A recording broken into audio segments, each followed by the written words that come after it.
Hey everyone, this is Alex, and welcome back to the Two Dudes, Brews, and Reviews podcast. On today's episode, we're talking about the 2019 Netflix original film, The King. This period piece starring Timothée Chalamet follows the story of Henry V and the troubles he faces while becoming the King of England at a young age. If you like what you hear, please subscribe, and if possible, tell your friends about us. With that being said, we hope you enjoy the show.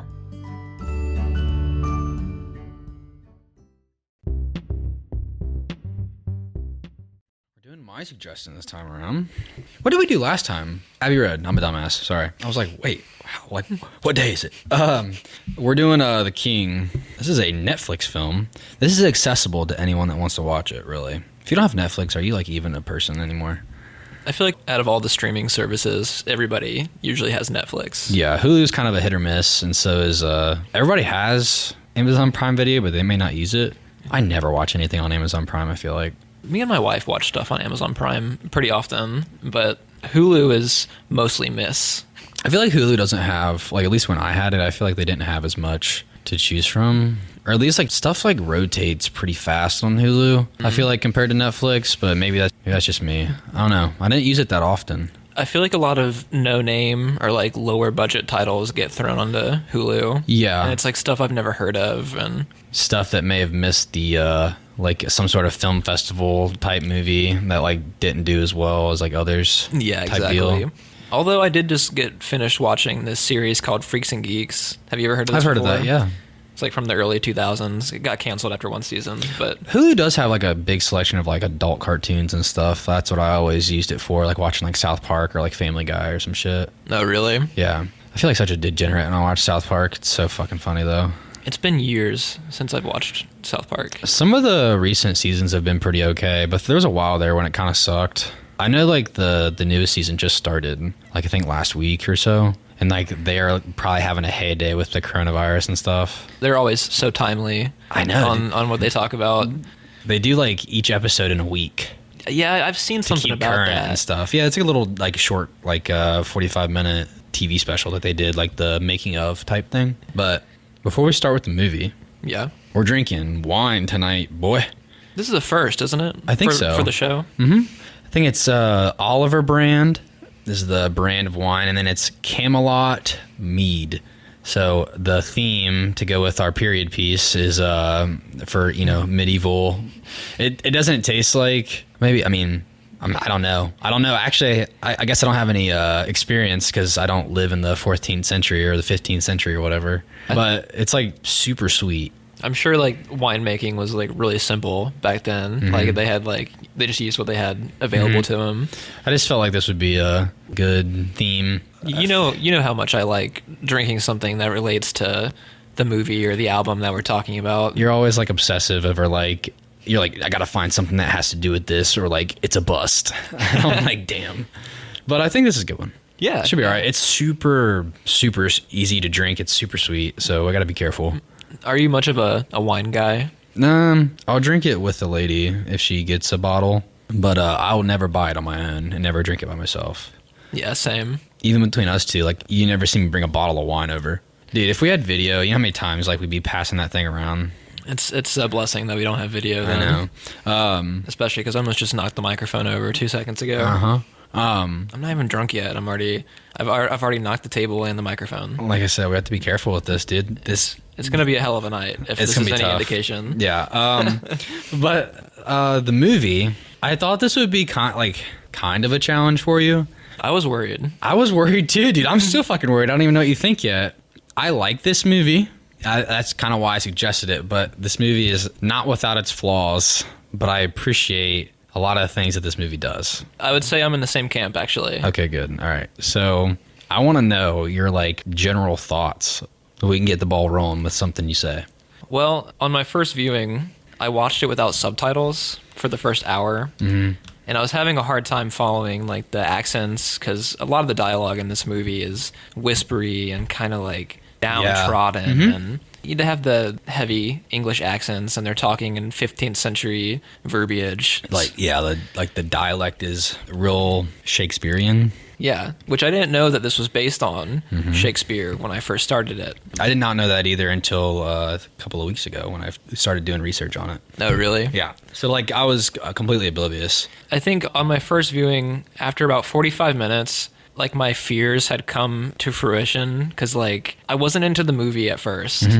Like, I thought the pacing in the first hour was really slow, and because of me not hearing the dialogue that good, I had a hard time following the story. Now, I went back and I rewound before I finished the film, and I rewatched the beginning of the movie with subtitles on, and I was, like, catching on to more of the plot details and all that. So in the end, I actually thought this movie was pretty great, to be honest. Okay, good.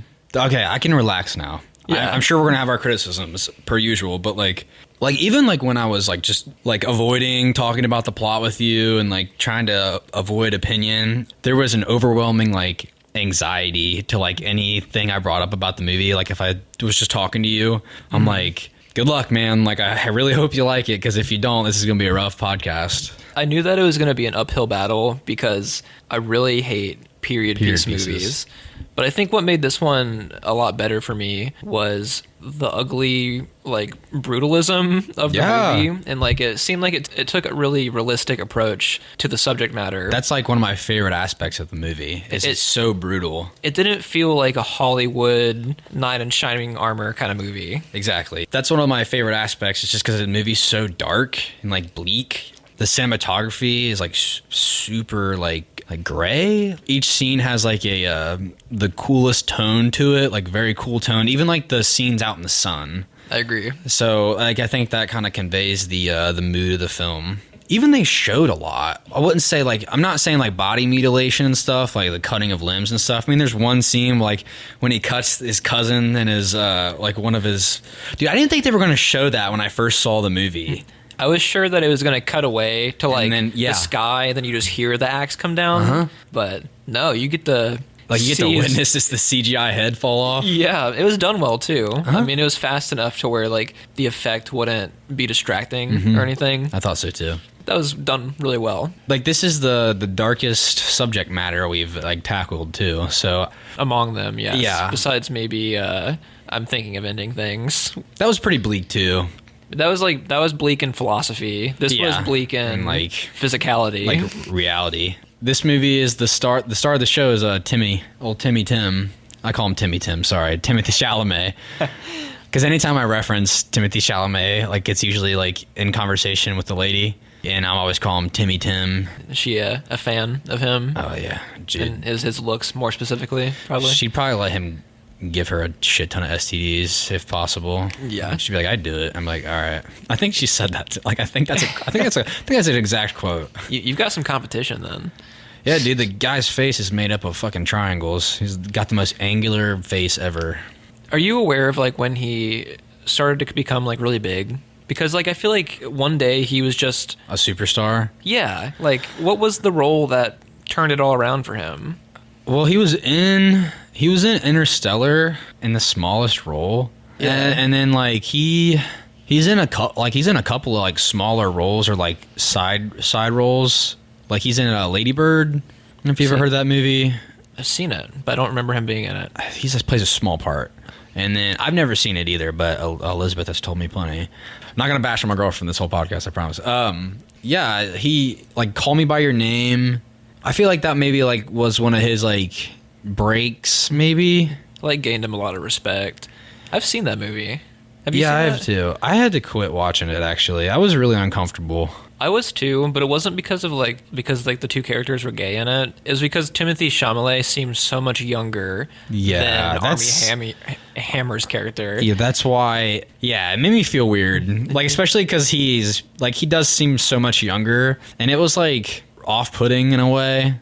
I've never even seen Brokeback Mountain, but I feel like I might be down to watch Brokeback Mountain compared to that. Like at least it's between like two grown-ass men. Yeah. Like Armie Hammer like looks 30 in that movie, and it like in Timothée Chalamet's character looks like 15. Yeah. Or like 16, 17. And it's like real weird. I mean, like the acting and stuff in that movie was good. It was kind of like a slice of life style film, but not one I've returned to. There's a lot of stuff about that movie I love though, compared to my criticisms of it. But the setting Like of the film. Them in Italy and all that. I don't know, dude. It's like shot so beautifully. Like Made me like want to go there. yeah, I don't know. It felt like humid as fuck. Like I don't know. I like appreciated that like atmosphere that it created. But yeah, he like just somehow all of a sudden like became like this superstar, and I feel like this movie is kind of like the cementing of it a little bit. I agree. Dude, he's gonna be in Dune.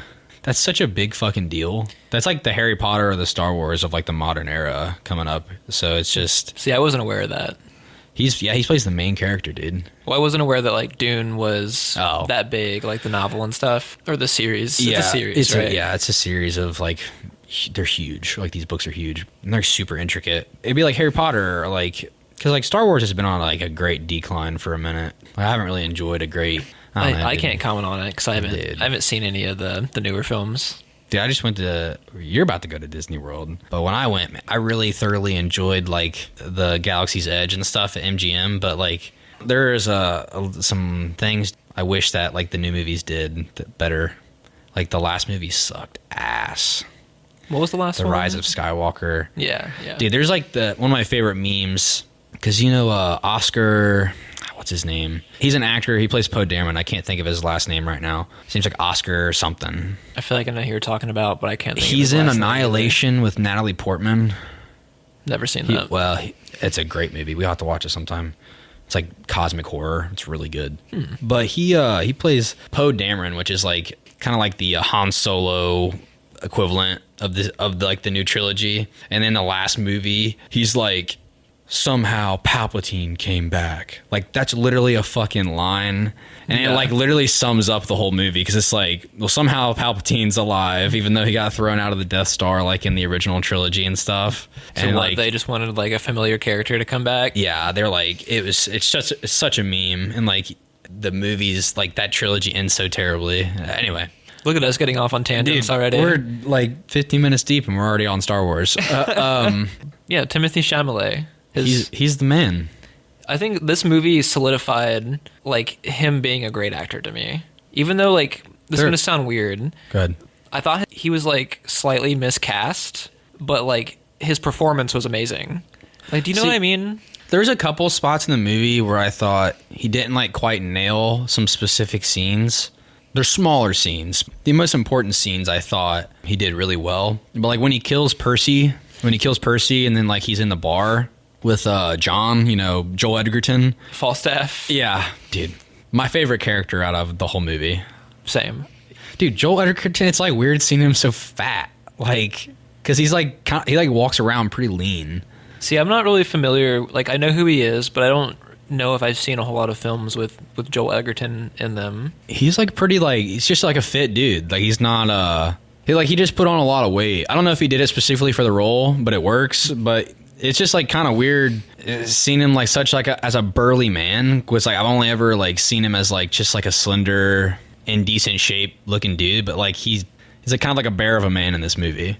His performance was pretty impressive. Like he really portrayed the war-torn like veteran that kind of like gave up and slipped into alcoholism really well. Yeah. This movie is so like dour and dark that he's like one of the like examples of humility in the movie. Like he's like the human aspect of this film. It kind of sucks, spoilers, obviously. He dies. Yeah, he fucking dies with like maybe 30 minutes left in the film. But I mean, like his death is at least impactful. Like you go, damn, I wish that guy would have lived. Yeah. That scene, that battle is so tough. Like, because the only other period piece that I can think of that would like resemble this movie that like I know well would be Braveheart. Even though the movie's pretty serious at times, the movie's a lot more lighthearted than this movie. Because like William Wallace being the main character, he's like eccentric and like charismatic. Like throughout that whole movie, there's like at least like a tone that's like victorious, and like this movie's tone throughout the whole movie is like really grim. Henry, like Hal, Timothy's character, is like constantly at war with everyone, but no one like rallies behind him or like rallies with him, but because like all his advisors and stuff. Well, he's looked at as like kind of illegitimate because he was the nowhere son. Yes, basically. He was the son that ran away, dude. Like when I don't want to go scene by scene, but we're gonna hop around a lot. They all like hate him for the most part, like throughout like the majority of the movie until like close to the end, or like through like midway through the movie, like he like starts becoming more respected. But then that like contrast with like John, you know, Falstaff, his true friend almost kind of like not resents him, but like they're like the contrast is like you please these advisors and the people, you know, you lose in the eyes of your friend. If you like are good in the eyes of your friend, you like lose in the side of the people. Yeah, because Falstaff knows who he really is. Before Hal becomes king, Falstaff and Hal are just like partying it up every night. Like, I mean, the first few scenes where we see Timothée Chalamet, he is like hungover in bed most of the time. What do you think about the transition of him from like being like a street dweller to becoming king? I wanted to talk about this because I thought the transition of like how the story's told, like how the movie opens up, is excellent. Like, I love the way the scenes move because King Henry, the father, what's the actor's name? He's in Ready Player One. He plays Nolan, like the bad guy in that movie. He's in a couple other things. Ben Mendelsohn? I think so. Like Percy, like kills that guy on the field. Like you kind of see like how brutal that is. He's like, Scotland's back that way. You're crawling the wrong direction. And then he like stabs him. And then how you get like him like back talking the king as like Percy exits the room. He says, boy's venomous. He's surely to betray me. And he says, if only he were my son. Enter Timothée Chalamet, drunk on the bed. Yeah. And like, I thought like the way this opens up, like that was a perfect way to introduce the character. That contrast was really nice. Because like you're getting the information that, look, the father wishes his son was someone else. Or like has this disdain for his own son. And then then enter John, you know, Falstaff, you know, he's like injured. That's one of my favorite scenes because he's like, you're wasting good wine. And like, oh my God, where he brands him with the fiery iron. Like a knife. Dude, he like flicks him in the ear and then and hits him with the like on the cut with that like burning knife. Is it explained why Hal is well versed in like medical? I don't think so. Because it doesn't really come up ever again. Like, I was just curious, like were there any lines of dialogue that were like, you know, he was because like obviously Hal has fought in battle before because like he's like skilled as a swordsman, or at least he's had training as he was younger, and like he knows French and he's like well versed, and he turns out to be a lot more skilled than you would originally think he is, you know, from the way he's portrayed in the beginning. He has like the knowledge but like resents the crown because his father has like let him down. And it's never explained. It's never explained. I was going to ask you this. Why their relationship is bad. You know, maybe since it's an adaptation of a story, maybe like the actual like Shakespearean literature like is more like expository and like explains it well. But like maybe this is just only a slice of the story. But I'm not sure. I mean, because even the Shakespearean, what the movie's referenced off of is a dramatization of what happened in real life. It's not like this is actually what happened, even though like the period is like set right and like, you know, King Henry IV and everything, like, or like, fifth or whatever. Like they took liberties with the plot to make it more engaging for like the screen, the big screen.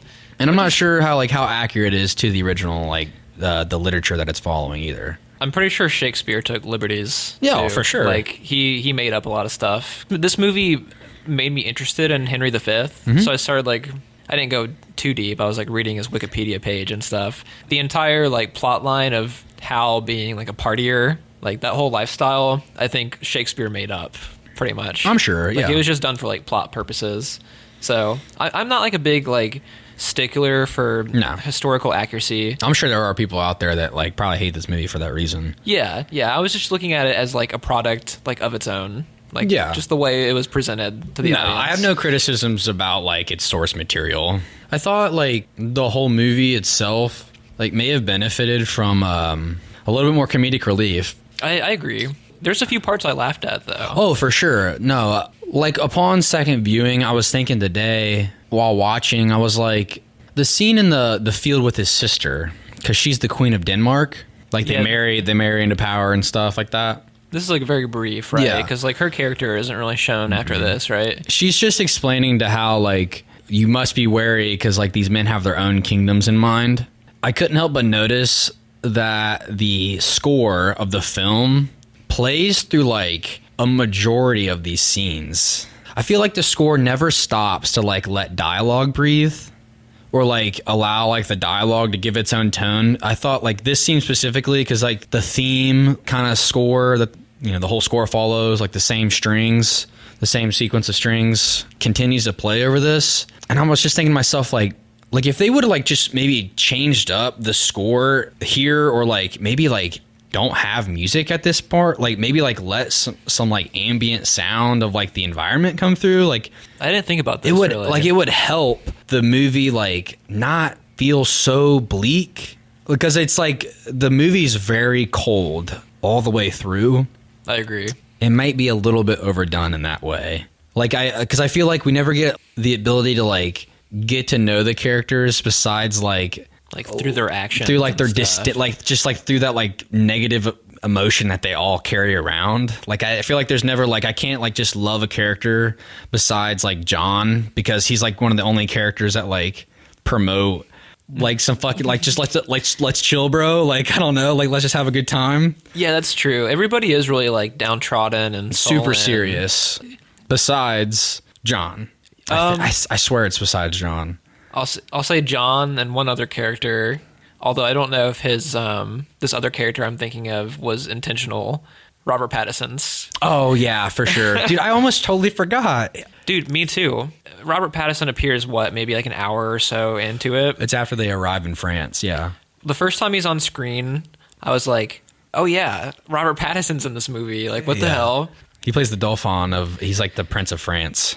I think he steals the show every time he's on screen. Dude, when he has that big monologue in the encampment, when he goes to visit Henry in the middle of the night, dude, I laughed, like you said, laugh out loud at some parts. Dude, I laughed so fucking hard. Like, is his character intended to be funny? Because like for sure, he seems like he's doing a parody of a Frenchman. Yes, like it's like because the other French characters, even Hal speaks better French than Robert Pattinson in this movie, I think. Yeah, and he's supposed to be an Englishman. Dude, I almost forgot. Like, I just almost forgot that he was in this movie. He's like, your balls are big, yes? But you've got a tiny cock. Yes. Dude, and his laugh was almost like a parody. It was like a fucking, like, swine. I don't know how to describe it. Like, he's only got, like, maybe, 5 to 10 minutes of screen time through the film. He made every second count. Yeah. Like, he really stole the show every time he was on screen. Like, even though, like, his presence was, like, meant to be, like, he's the enemy, like, I couldn't help but kind of like him for that aspect, because, like, he was so fucking funny. Yeah, I was wanting, like, more of him. I thought, like, those two characters, like, kind of helped, like, lighten up the movie, but I feel like there could have been other parts, like I said, like, other aspects of the film could have, like, helped tackle that problem. I think they should have given Timothée Chalamet a little bit of humor to, like, not just lighten him up, but like warm him up to the audience, since he is like the vessel for this movie. Like he's our protagonist and all that. Yeah, he just seems so angry throughout the whole film. You would think maybe like during the period where he was like still a street dweller, he would be a little more lighthearted. Like him and Falstaff, like I thought maybe they'd have like a comedic dynamic or something. Yeah. But Falstaff is the light one, and then Timothée Chalamet is kind of like just pissed off all the time. Yeah, like Falstaff is like the whole time he's just like basically giving, like, encouraging Hal's character and just being like kind of father-like, and like being a friend. Like I feel like anytime he like talks to Hal, he's just like trying to like knock down a wall that like Hal has up permanently. Like he encourages him to like go see his father and stuff. Just thinking like damn, like do you guys like talk about anything else? You know, I don't know. I don't want to be like too critical, like, because I fucking love this movie. Like, every time I watch this movie, like, I'm like, damn, bro, betrayal. Like, so good. Like, what do you think about that? Like, the betrayal aspect? Like, the end of the movie is what I mean. Like, the reveal. Like, what did you think about that? Because that's, like, kind of the whole point of the movie. I think on my first viewing, I hadn't caught the hints leading up to to that happening. When Timothée Chalamet comes to the realization that, I can't remember the character's name, but he's played by Sean Harris. He's the wispy voiced, long haired guy. Something William. Yeah, Sir William. Sir William. His like last name's impossible for me to Yeah, I think he just like addresses Sir William, the lead advisor. The first time I watched the movie, like every time he was on screen delivering dialogue, like somehow my brain just like didn't recognize him. Like I didn't pay attention to his like that character's presence. Contribution to like the scenes and stuff. Like I kept thinking like he's a background character that like has a lot of dialogue. And so when it comes at the end that he is actually the one that was promoting a fake assault on England, like he was orchestrating the whole thing, really. Yeah. It was shocking because I wasn't expecting there I was to be shocked a twist. when I first watched it. I was like jaw dropping. I was like, what? I was expecting a betrayal, but I actually thought it was going to be Falstaff. Really? How so? Because when they first go to France, Falstaff becomes like incredibly distant from Hal. And like they do all those scenes where they're like in the tents talking about army strategy and whatnot. And like there's like no contribution like in any of the advisement and stuff. Yeah, like he just kind of like sits back and like doesn't seem like he wants to be there. And I was like, something's up with him. Mm-hmm. Like he's gonna like be a French adversary or something. Mm-hmm. Maybe that would have been too obvious, or maybe I was just misreading it or something. I thought like I didn't think that. I just thought and he kind of explains it like he's like, I only speak when there's something to say. And it was kind of playing on the fact that these advisors that whole time were like pushing towards France. They were trying to give like this advice. They were like all pushing him in the wrong, like in the direction that he didn't want to go in. And then like when they're in the tent and they thought like, oh, we have to storm the castle or siege the castle or whatever, or like go storm the castle because like they may be like building supplies and like they'll get sick and they'll like succumb to disease from staying in one spot altogether and they'll go hungry. They're not sure how long the siege will take. And Timothy's like, I want to wait.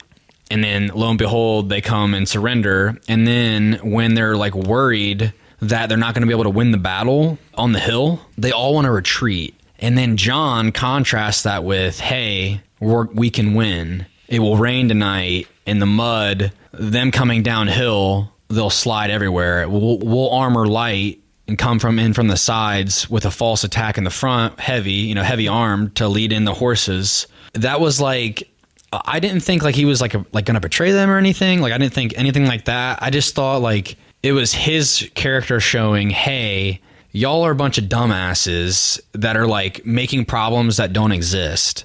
Mm-hmm. Yeah. He was the whole point of it was like, I only speak when there's something to say. When Timothy's like, you've done nothing while you've been here. What is wrong with you? I don't know the fucking dialogue because it's like Shakespearean. It's like 15th century prose and yes. Shit. I just misread it, I think, because like he seemed like the one friendly character in the movie that they were setting him up for his betrayal to be like more impactful. Mm-hmm. I'm glad they didn't go that direction. Yeah.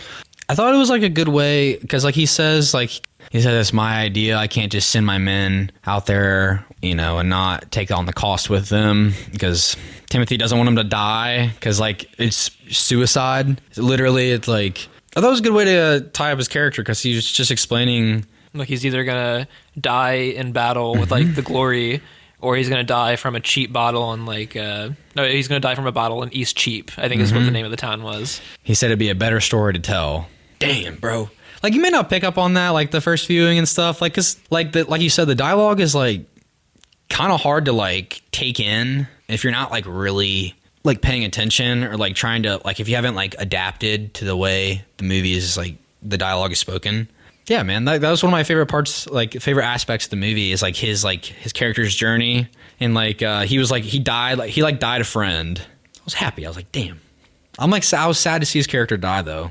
Yeah, it was definitely emotionally like impactful. He was easily the best character in the film, even though maybe that Joel Edgerton helped write the script for this movie. Yeah, dude. Do you know that Brad Pitt is a fucking producer on this movie? Yeah, I'm like, what the fuck? Like, I didn't even notice that until when I watched it for the first time. When the credits came at the end. I was like, wait, what? He helped write the movie. Maybe he did liberties in making his character fucking awesome. Yeah, maybe so. I think, like in general, like the movie is so bittersweet, man. Like even at the end, it kind of feels like everything that happened was for nothing. Mm-hmm.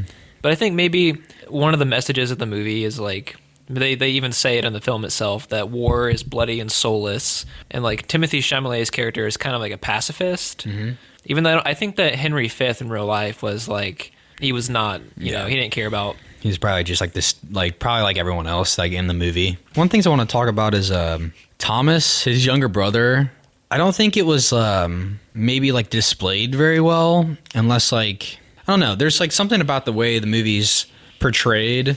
If you don't put yourself in the time that like the movie is trying to portray, you may not like pick up on a lot of like humor. Like, because when Percy approaches in the field on horse and is like, the offer has been reconsidered, Thomas like is trying to like puff up his chest and is like I think it's fucking cringe, and like in a good way. Like, it's hilarious because like he's like trying to be intimidating, but it just comes off like boyish. He looks like a little boy, and he doesn't know how to like have like big dick energy. Like, he just doesn't know how to like just be like a presence without like even when he's like sitting down in the chair and is like, have you prepared your men? Like, or tell me of your preparations. And it's not like, he can't just be like nonchalant about it. Like, he can't just be like, we're going to war. He seems like somebody that's like trying to fake it till they make it. Yeah. And doing a bad job at that. So like Percy, he's like, why is the small dog barking? And he's like, show me the big dog. Like, I just think it's so I thought that maybe that is a somewhat of humor. The character of Percy, even though he had limited screen time, I feel like his character really made an impact on the movie. Because like the scene where him and Hal have the sword battle, that's intense, bro. Yeah, like I think that was one of the first examples of the film that made me think I was gonna like it. Because like they do like a one-on-one like they battle. fight in the army's place. They fight for 10 seconds and they're already like panting and like out of breath. Yeah, like these guys are wearing like heavy armor out in like the sun. Like they just portrayed like battle as ugly and brutal and like not pretty. And it captured like the realism of it. Like, not like like glorious. Like, it felt really ugly and like gruesome. And like when he stabs him in the neck, dude, like that shit, like that's fucking real. Like, it feels like it has weight to it. And I love like him just saying like, this could have been your head. You know, Henry's whole point is like, these battles don't need to be fought. Like, it's just blood. You know, he's like, it could have been your brother. Like, it could have been someone that you could have been your brother. Like, and like I thought Henry like brings this wisdom to the table, like around to everybody around him, even though like they're all the ones in charge. Like, even the advisors, like they all want him to like push like towards combative measures to everything. It's probably all they know, especially considering like it didn't say how long Henry IV reigned. Maybe Hal's father had been king for so long, and that was like his ruling style. That like his like political advisors, like that's all they knew. Like they thought that's what was effective.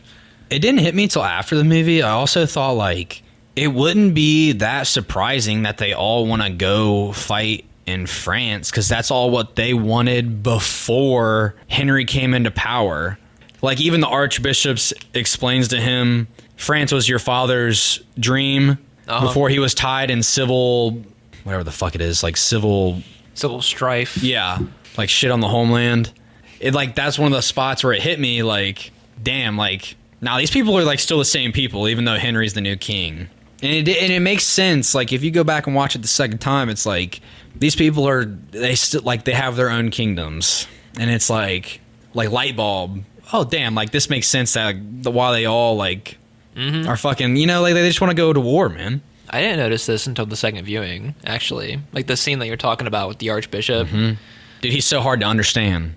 Yeah, and I think it's on purpose. It leads to a funny scene where I can't remember if it's Sir William that's apologizing on the behalf of the Archbishop, but he's like, yep. He's like, you think like a gifted orator or whatever? Like you'd think that oratory skills would be like a requirement for being an orator. Yeah, but what's his problem? Like, he's got like a really lisp. bad, like a speech impediment. One of the worst I've ever heard. I think it's supposed to be comedic, obviously. Like, it's supposed to be like kind of a parody, or like a, I don't know, it's not an oxy, you know what I mean, like irony or something. Yeah, irony, there you go. Yeah, it's just supposed to portray like he leads the talks, like he's the Archbishop, he like leads the church, but he can't fucking speak. I think it's hilarious. That definitely feels like Like, I'm not familiar with the source material of, like, the Shakespeare play. That's some Shakespeare comedy right there. For like, sure. an orator that can't speak. And I was thinking about this as well, because, like, thinking about the reference material, like, I feel like sometimes it's hard. I mean, as I've gotten older, I never, like, read a lot when I was a kid. How you said, like, Shakespeare, like, that definitely was probably his touch on it, too. And if not, it definitely played well into the movie. Mm-hmm. Some, like, characters in novels are, like, I'm not really good at, like reading between the lines of like character development or like character traits on like certain novels and stuff. Like some novels are meant to be like metaphors and stuff, and like I don't always pick it up. Like I'm always like pretty surface level. And like I think Nothing this wrong is with that. I'm terrible at like true literature. Like I've only ever read a handful of books, and I've really enjoyed them, but I feel like I've never gotten anything more than like surface level. There's a book by Mishima, I can't say his first, Yukio Mishima, that I read, and it probably had a lot more to it, but I only read it at the surface level. Just shit like that. I think like the Shakespearean aspect of the movie like showed through there. I think like the way they adapted, like I said, I'm not familiar with the source material, but I guarantee the Shakespeare version of this had a lot more humor, and I'm surprised that they didn't implement that into this film. Like you said earlier, it lacks a comedic element to it, or just like a little bit lightheartedness. I think that's like one of the probably the major critiques of the movie that I have, and I'm sure other people share the same. Because the movie is like super serious, but it works like for the serious aspects. But it'd be nice to like breathe. Yeah, I think the tone works the best in the last half of the movie, where like shit starts getting real, like really real. The battle at the muddy field and all that, like it works right there. But it could have like built up to that darkness. Could have been lighter in the beginning. Yeah, there's a lot of the aspects of the movie that are like told in different ways. Like when the Dauphin, you know, Robert Pattinson character, like finally decides to like come into battle, like he slips and falls in the mud because he's still wearing a full suit of armor. This was done fantastically. Yeah, and he can't even reach Timothée Chalamet. He can't even walk to him. That's like one of the aspects of the movie that was like told well. Like along with like John's character, like being a contrast against the other advisors. Like just like small things like that in the way the story's told, like help show like character flaws in the way they contrast against each other. They really built up Robert Pattinson's character to be like the big baddie of this movie. And they do it well for a while. I mean, like, his nonchalant nature and, like, the way he kind of just, like, trash talks everybody all the time. Like, I like to speak English because it is ugly and simple. And even though Robert Pattinson's screen time is really limited in this film, they set him up as a perfect villain because he, like, murders children in one scene. Yeah, oh my God, that seems dark, man. Yeah, I wasn't expecting it. I totally had forgot about that. I'd like to forget about that. I wasn't really sure why the kids were there. Like, were they just, like, maybe the sons of some of the soldiers, and they, like, wandered out into the woods or something like that? Yeah, I think when John, like, becomes one of the advisors, he gets a foot massage from a child. That's right. They're probably, like, either, like, peasants' children that have, like, taken on, like, little small job roles and stuff. Or, like, house workers and stuff. And that's probably something that was like evident of the time, like having children do like undesirable jobs, that makes sense. And like having them go like get like water and stuff. I don't know like what their like why they would be there, but I'm sure it's like for one of those reasons. But continue with the scene. The fact that Robert Pattinson's character like murders 2 children in cold blood really makes him seem like a foe, like not to be fucked with, really. Yeah, because he comes off so lighthearted, but then like does like this like terrible like war deed, like terrible. Like has like one of them shot in the chest with a crossbow, and then he has the other child carry the head back to the camp. It's one of the darkest things I've seen in a film in a long time, actually. I agree.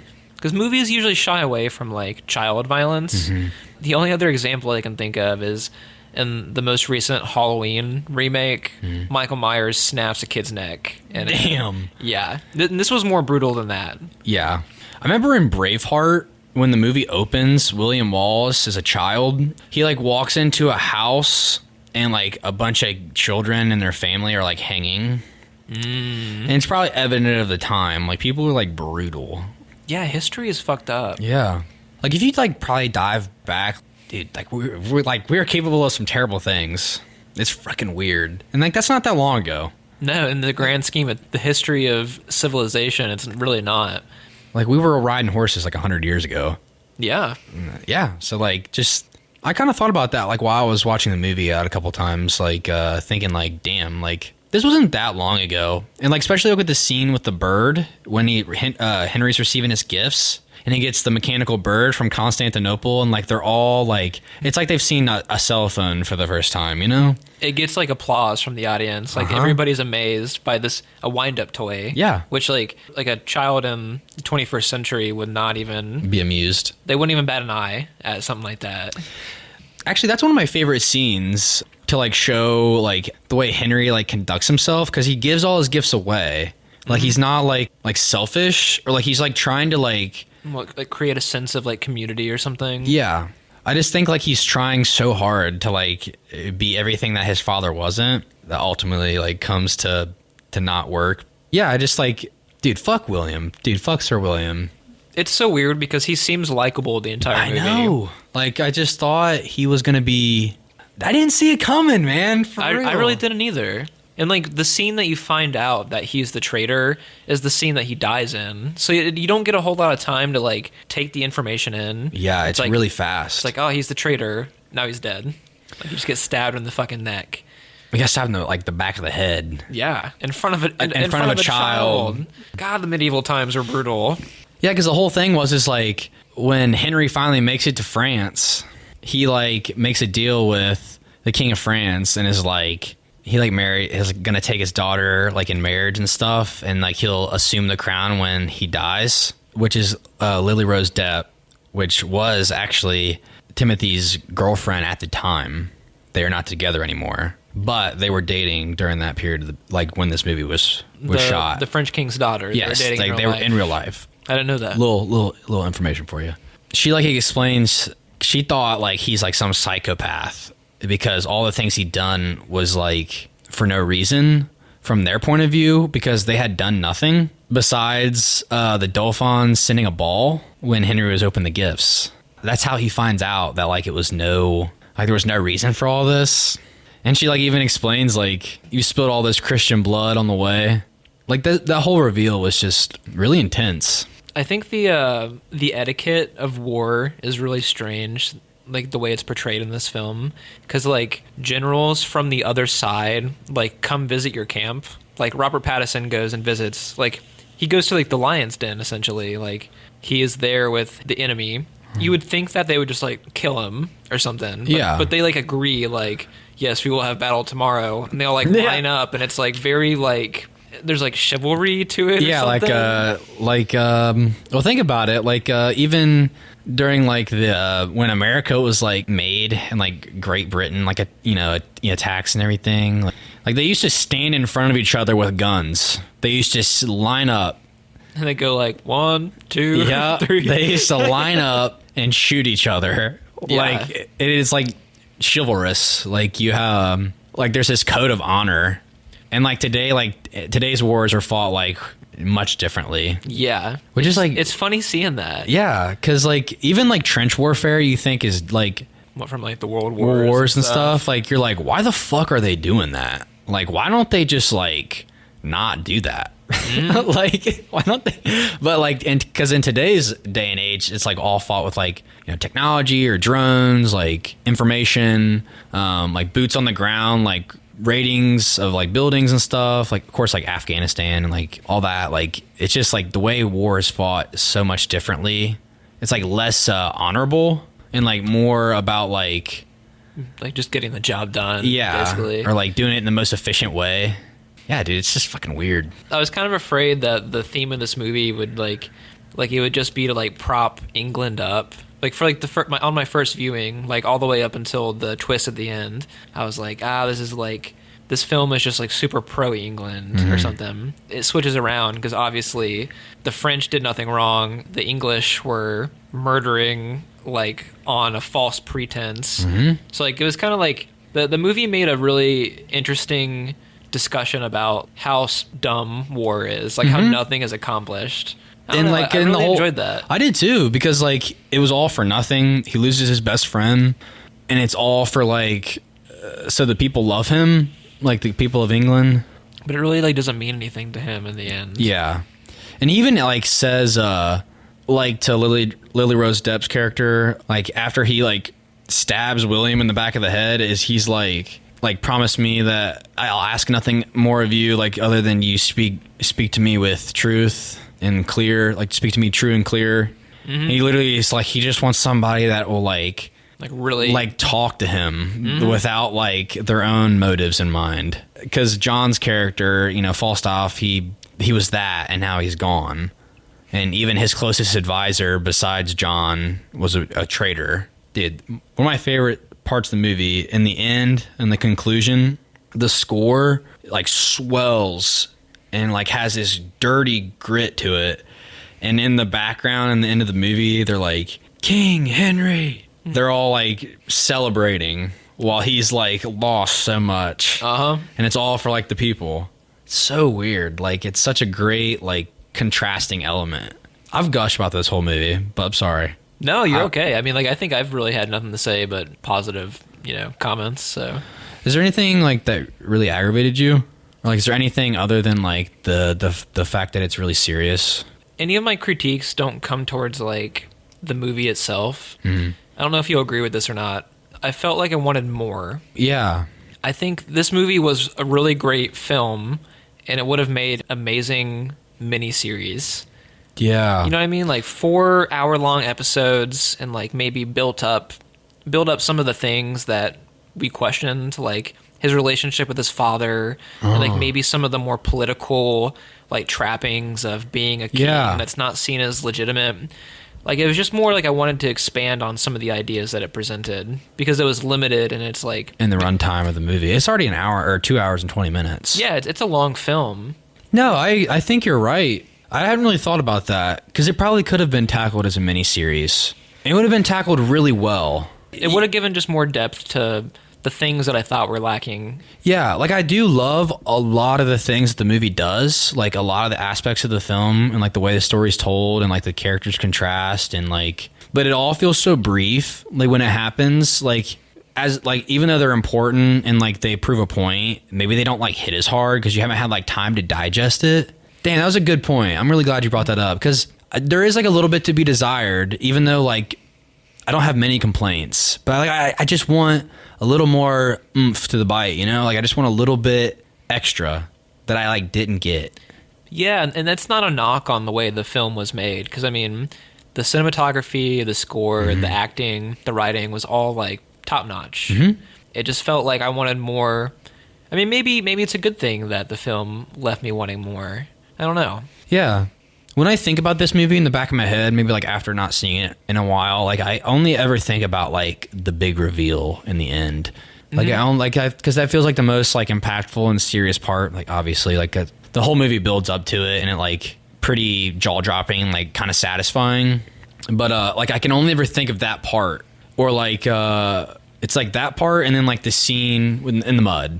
Yeah, like I think about those two elements like a lot, just like upon like initial like surface level thoughts of like thinking about the movie. Like I can't go much deeper upon like a brief thought of the movie other than that. Like when we've done movies like Interstellar, like I can sit there and just like go down. I mean, of course that movie like allows that. Like I go down this deep rabbit hole of like thought of like, damn, this movie is super deep, but like and like I can always think about certain elements of the movie, because the movie's also told in like such a weird like manner that like it cuts around from time to time. So like I don't know, you know what I mean? Like you just want, like I feel like I don't think about a lot of other aspects of the movie besides like those couple of scenes. I'm a little bit opposite of you. Okay. Whenever I think about the movie as a whole, I don't really think about the twist at the end. Really? It didn't. I mean, like it hit me the first time I watched it. It was surprising, but I feel like the movie didn't build up like Sean Harris being like a dickwad the entire time. I mean, there's a lot of like times where the camera pans to him during the film.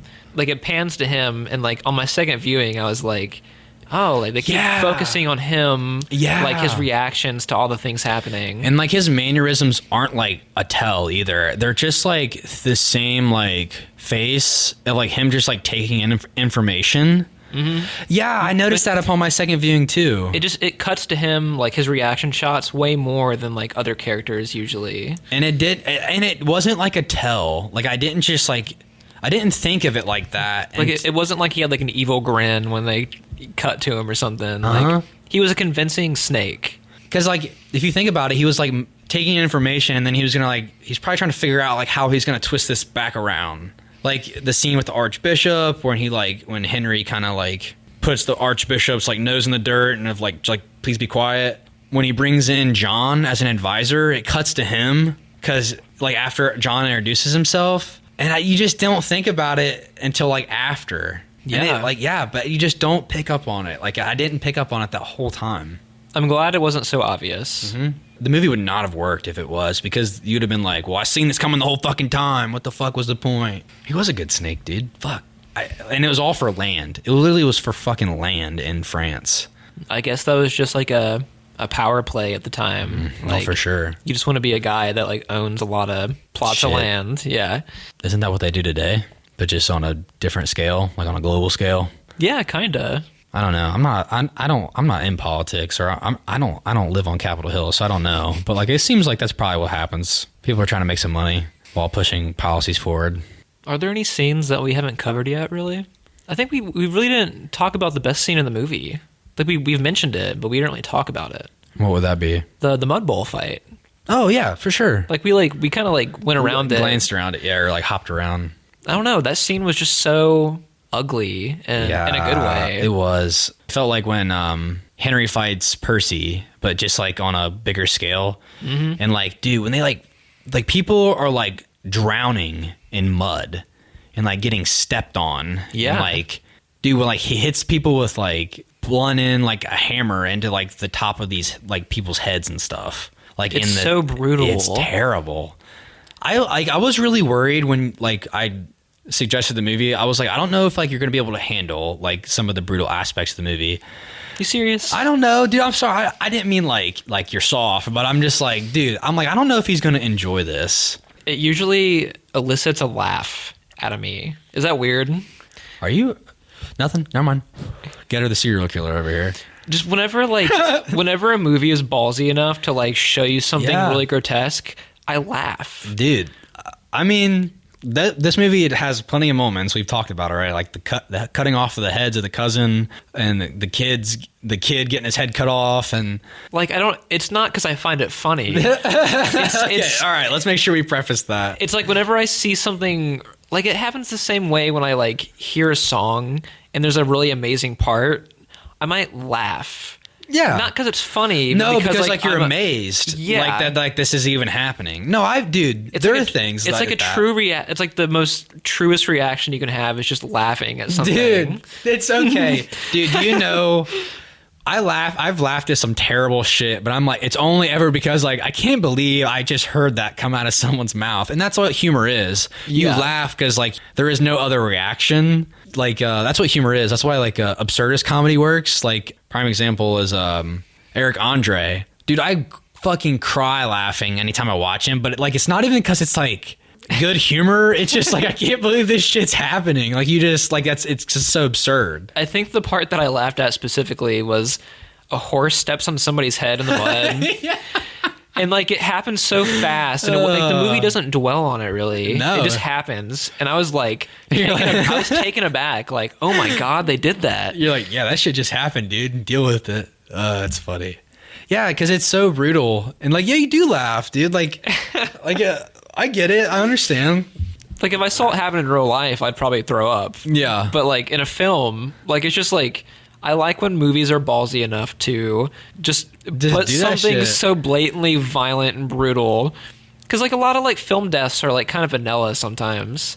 Like I don't want to just see someone get stabbed. Well, I need more than just stabbing people. It felt like these people, like even though like we don't even know who's being killed, it's like, damn, like that was like it had weight.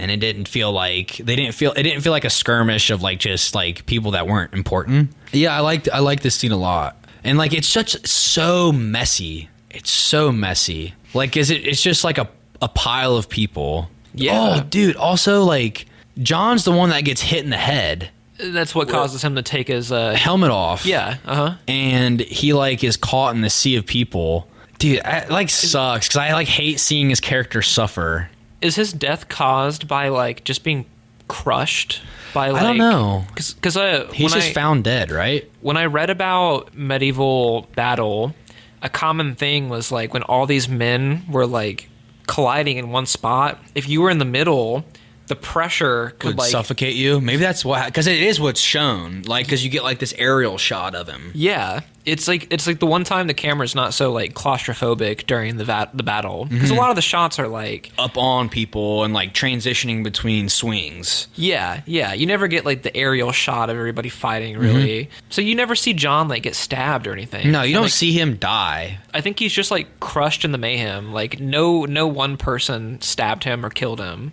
And like after the battle, after they've won, like Henry goes and like finds his body. One of the elements that like that you don't think about, but this is what they did. Like they like pick up weapons, save resources or something. And it makes sense. Like people clean up battles and stuff. Like watching Henry's character like tear up and then like pull it back in, basically just like a silent thank you to John. I'm like, damn, bro. It's like one of the few times that Hal shows like emotional like vulnerability in the movie.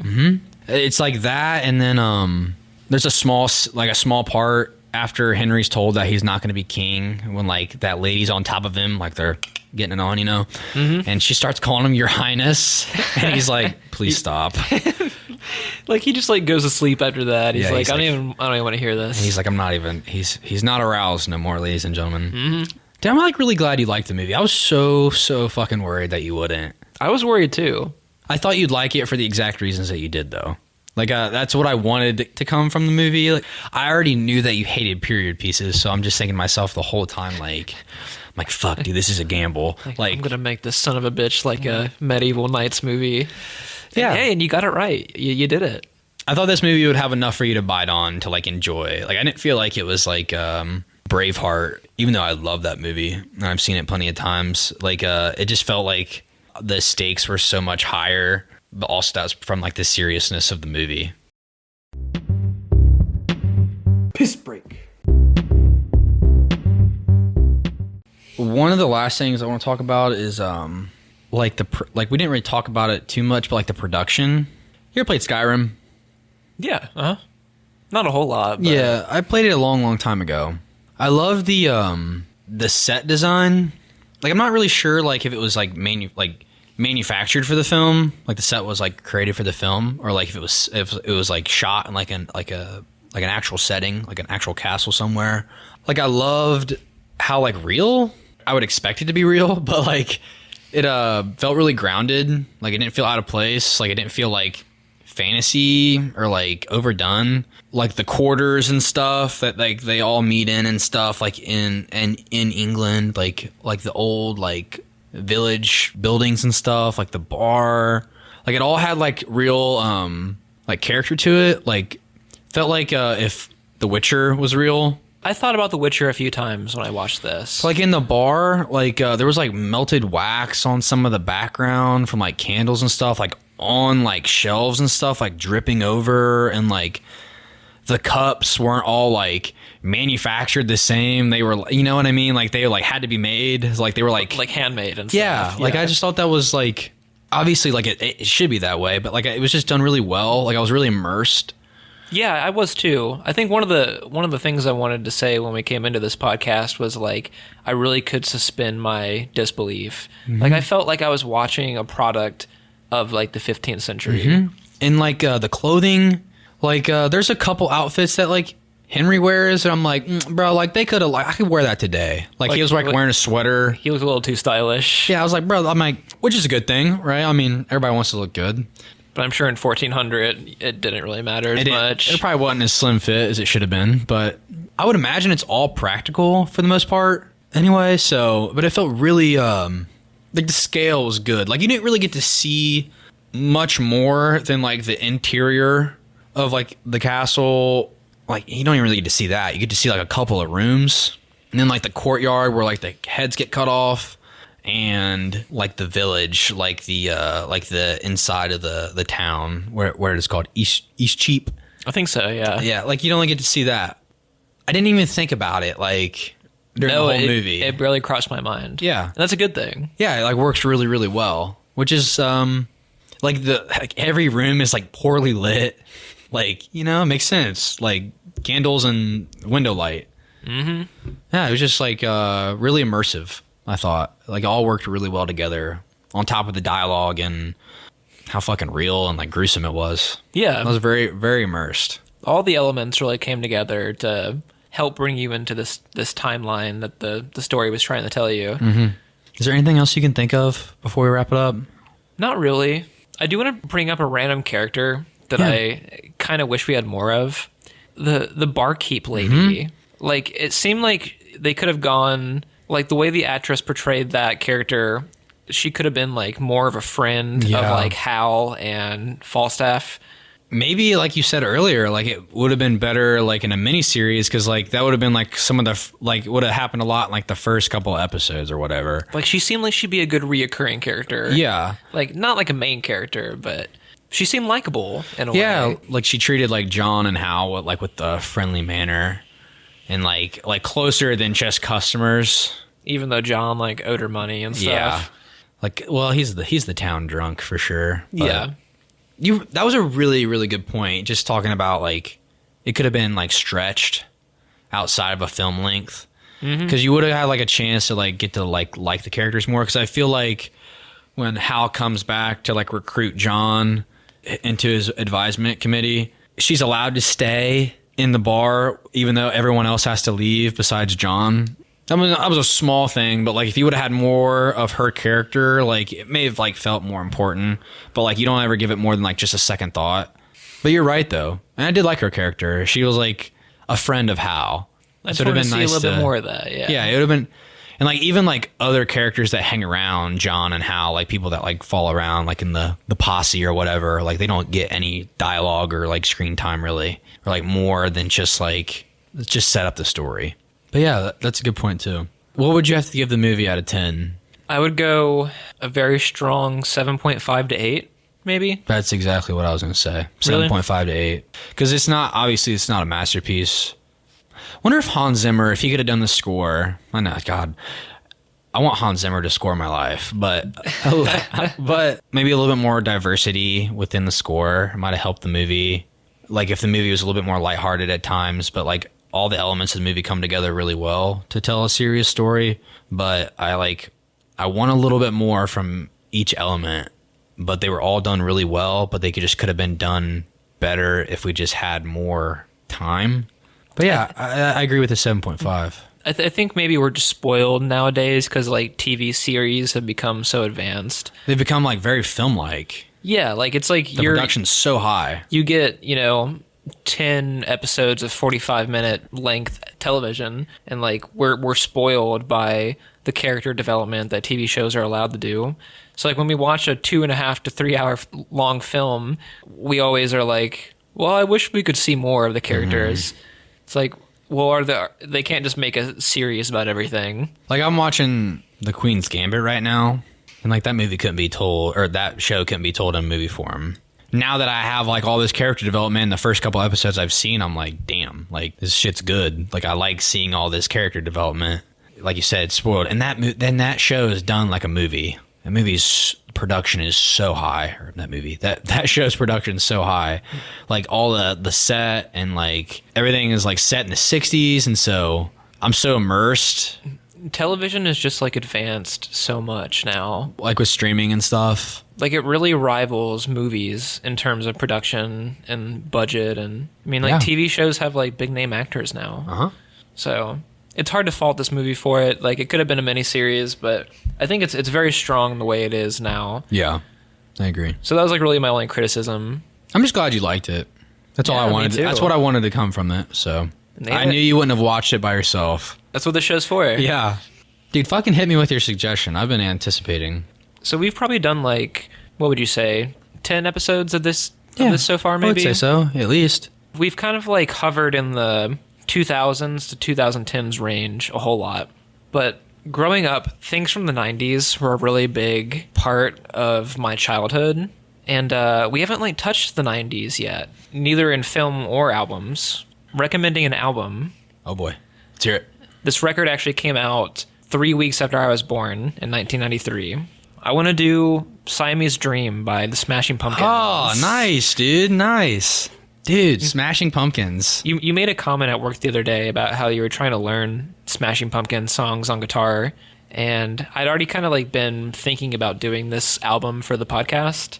So when you said that, it kind of cemented it for me. You're like, yep, this time. It felt like a sign. Okay. Yeah. So fuck yeah, I'm excited because I have not given this album much love anyway. I only like know like their like hit singles and stuff like I've heard on the radio over the years. So this will be interesting to like dive deeper into. I feel like yeah they like probably deserve more attention than what I've given them. So this will be exciting. It's one of my favorite records of all time and one of my favorites from the 90s. So I hope it's something that you can get into. This has been fun, man. Yeah, I agree. All right, we'll catch you next time, people. Thanks for listening. All right, adios.